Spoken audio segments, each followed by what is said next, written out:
நடிகர் விஜய் தான் அடுத்த சிஎம்.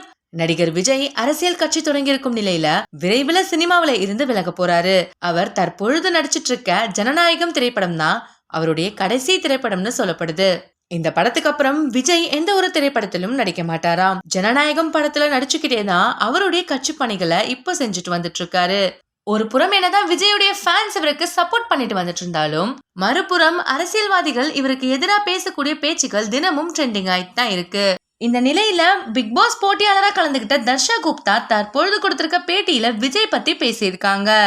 அந்த பேட்டியில அவங்க என்ன சொல்லிருக்காங்கன்னா, தளபதியை பத்தி சொல்லவே வேணாம், அவர் சும்மா போய் நின்னாலே அவ்வளவு கூட்டம் வரும், கண்டிப்பா அடுத்த சிஎம் அவர் தான் சொல்லிருக்காங்க. அப்படி சொன்ன தர்ஷா கிட்ட தொகுப்பாளர் நீங்க விஜயோடைய கட்சியில போய் சேருவீங்களான்னு கேட்டதுக்கு அவர் கூப்பிட்டா கண்டிப்பா நான் போவேன்னு சொல்லியிருக்காங்க. இந்த வீடியோ உங்களுக்கு பிடிச்சிருந்தா லைக் அண்ட் ஷேர் பண்ணிட்டு நம்மளுடைய GLV ஸ்பாட்லைட் சேனலை சப்ஸ்கிரைப் பண்ணிக்கோங்க.